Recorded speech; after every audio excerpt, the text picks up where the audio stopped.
ऑर्गनायझर्सनी एक चांगला कार्यक्रम केला होता आणि केला आहे. तो म्हणजे बाबासाहेबांनी असणारं प्रॉब्लेम ऑफ रुपी.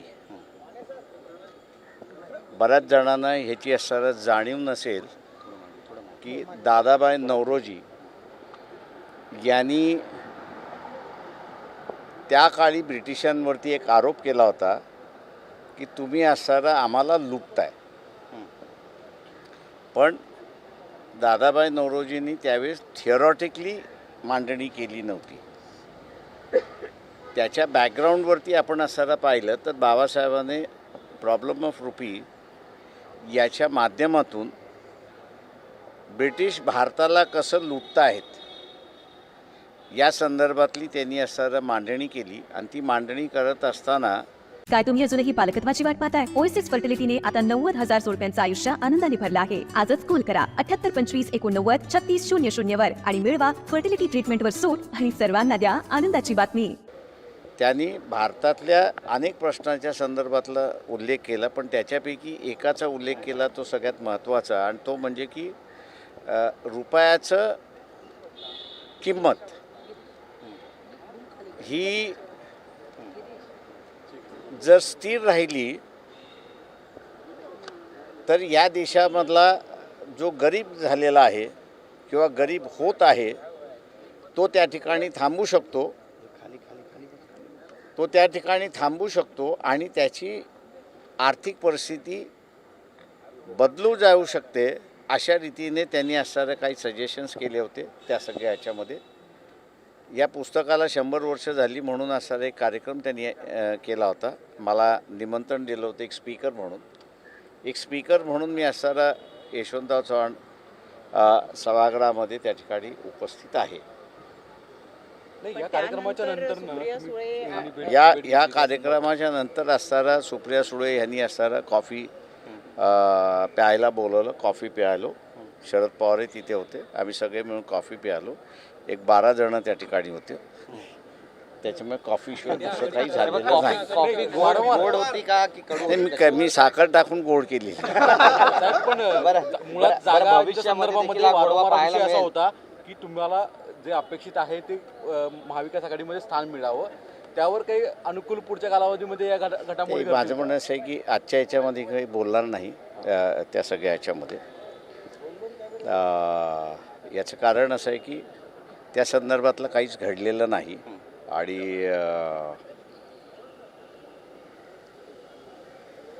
4-5 राज्यांच्या निवडणुका होईपर्यंत काही घडेल असं मला त्या ठिकाणी वाटत नाही. पण चंद्रशेखर बावनकुळे म्हणतायत की काँग्रेस कधीही बाळासाहेब आंबेडकर यांना येऊ देणार नाही, त्यांचा कायम विरोध असेल त्यांना. ते मान्य आहे ना. माझा BJPला कायम विरोध आहे हेही त्यांनी लक्षात घ्यावं. त्याच्यामुळे मी काँग्रेस घेत नाही म्हणून त्यांच्याकडे येईन असं जर ते आस लावत बसले असेल तर त्यांना म्हणणार आहे तुम्ही वाट बघत बसा. त्याच्या पलीकडे काय. सगळ्यात महत्त्वाची चर्चा कॉफी घेताना सुद्धा काही प्राथमिक चर्चा झाली. 12 जण आम्ही होतो. त्याच्यामुळे 12 जणांमध्ये चर्चा होईल अशी अपेक्षा काही धरू नका. महाराष्ट्रामध्ये सर्वात जास्त आता पश्चिम महाराष्ट्रात जरांगे पाटलांना ज्या सभेला उत्स्फूर्त प्रतिसाद मिळतोय, इतक्या मोठ्या प्रमाणामध्ये सगळ्या जहाल भाषणं होत आहेत, याचे सामाजिक परिणाम काय होतील असं जाणवायला लागलं. कारण की व्हायब्रेशन माझं म्हणणं असं आहे त्याच्यामध्ये की शासनाने, मी मागेही म्हणालो होतो की जरांगे पाटलाशी शासनाने इमानदारीने बोलावं. हे जे 4 महिने 2 महिने 15 दिवस जे देतात आहेत ते माझ्या अंदाजानं अत्यंत वाईट आहे अशी असणारी परिस्थिती आहे. मी अजून कोणीही बोलत नाही आहे, पण शासनाला एवढंच असणारं सांगतो की गावामध्ये आम्ही असणारा गेलो तर 20-20, 25-25, 30-30 वर्ष झालेली आहेत. एक तर हाताला काम नाही आणि दुसरं त्यांचं लग्न झालेलं नाही हे एक लक्षात घ्या. हा सगळा लँडेड क्लास आहे. तेव्हा या लँडेड क्लासच्या म्हणजे एकतर कौटुंबिक समस्या झालेल्या आहेत आणि व्यक्तिगत समस्या झालेल्या आहेत. जरांगे पाटील यांना असणारा जो पाठिंबा आहे तो ह्या क्लासचा फार मोठा पाठिंबा आहे. कारण का ते मीही अनुभवलेलं आहे म्हणून मी असताना अधिकृतरित्याने त्या ठिकाणी सांगू शकतो की ज्याला मराठीमध्ये आपण ठासणी करायला जातो असं म्हणतो. मी 5-6 ठिकाणच्या ठासणीलाही गेलो. त्या आईवडिलांची मुलं आईवडील जे आहे त्या मुलीचे आतल्या खोलीत मला घेऊन जातात. प्रकाश याला नोकरी लावणार का? आता खोटं बोलावं लागतं लावतो म्हणून, तेव्हा कुठं जुळतं. शब्द दिला नाही तर जुळत नाही अशी असणारी परिस्थिती आहे. त्याच्यामुळे सोशली अत्यंत वाईट परिस्थिती आहे असं मी त्या ठिकाणी मानतो आहे. याचं गांभीर्य जे आहे ते इथल्या राजकारण्याला आलं आहे असं मला वाटत नाही आहे.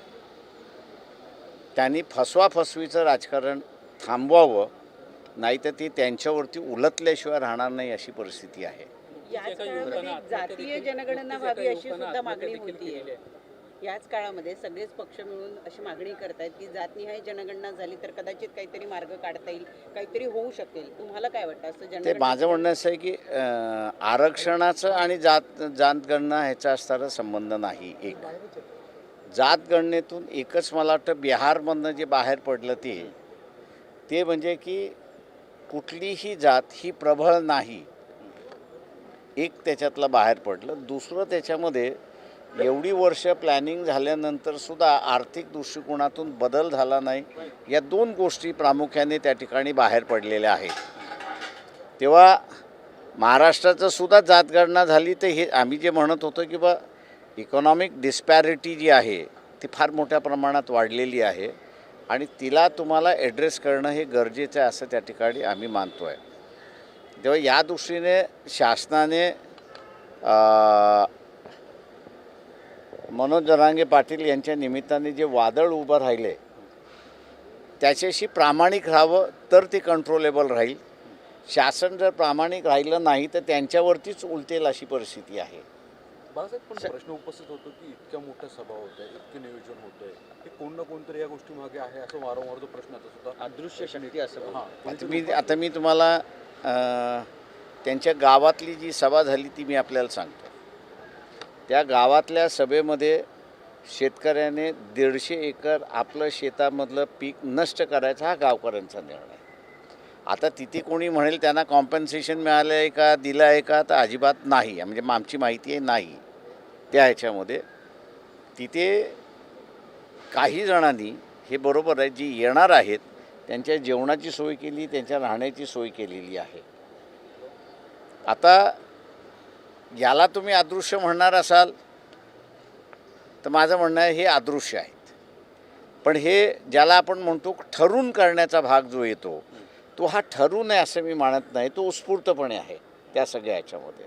त्याच्यामुळे उत्स्फूर्तेला सरकारने जे छगन भुजबळ जे देवेंद्र फडणवीसला स्वतःहून बोलता आलं नाही त्यांनी असणारा छगन भुजबळ मार्फत असणारा प्रश्न उपस्थित केला की यांना फंडिंग कोण करतं आहे. छगन भुजबळला आणि इतर सगळ्यांना माझी विनंती आहे की तुमचंही बाहेर काढायला ही माणसं वेळ लावणार नाहीत. आणि जो राग आहे तो राग पहिल्यांदा लक्षात घ्या, तो ॲड्रेस करायला शिका. तो ॲड्रेस करायला शिकला नाही तर हे तुमच्यावरती उलटल्याशिवाय राहणार नाही हे लक्षात घ्या. भुजबळांवर आरोप केले की 6,500 कोटींचे ते मालक आहे. छगन भुजबळ म्हणतात 500 कोटी मला द्या, बाकीचे तुम्ही सगळे घ्या. हो, त्यांनी जाहीर करावं ना, मग मी घेतो ताब्यात. मी ताब्यात घ्यायला कधी मागं पुढं बघत नाही. त्यांनी फक्त सांगावं की जाहीर करावं, लिहून द्यावं की जे जे आहे ते ताब्यात घ्यायचं. आम्ही ते घेतो ना त्याच्यामध्ये. कंत्राट भरती हा विषय खूप गाजतो आता. ते आम्ही असणारा सुरुवात जी केली होती मी त्याचंच केलं होतं की तुम्ही आम्हाला सत्ता द्या आणि आम्ही इथल्या असणाऱ्या कॉन्ट्रॅक्ट कामगारांना कन्फर्म करतो अशी असणारी परिस्थिती आहे. हा मूळ प्रश्न त्यांनी डावलला आणि मूळ प्रश्न डावलून त्यांनी असणारा सांगितलं की आम्ही असणारा कंत्राटी पद्धत बंद केली. मुळात असं आहे की तुम्ही बंद केल्यानंतर ती सगळी भरती तुम्ही कशी करणार ह्याचा खुलासा आहे का, तर अजिबात नाही.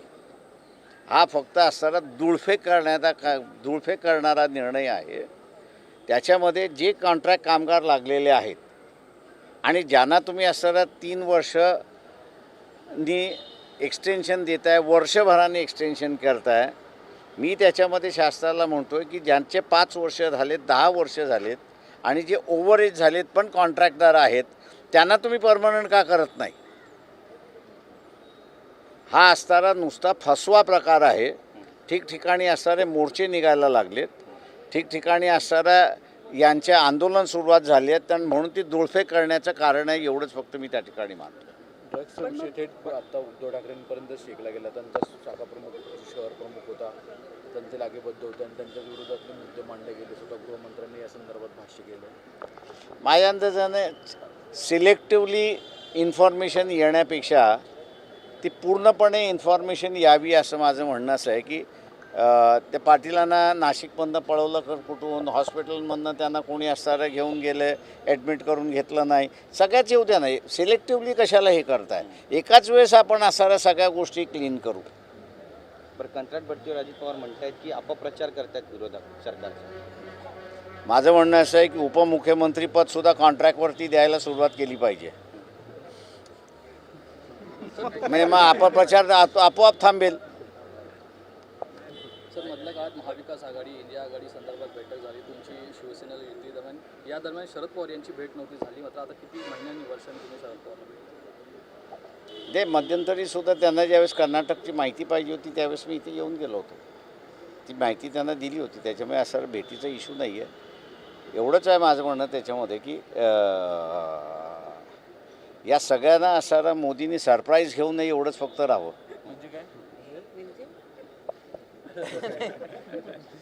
तुम्ही लक्षात घ्या काय आहेत. थोडा क्लू द्या म्हणजे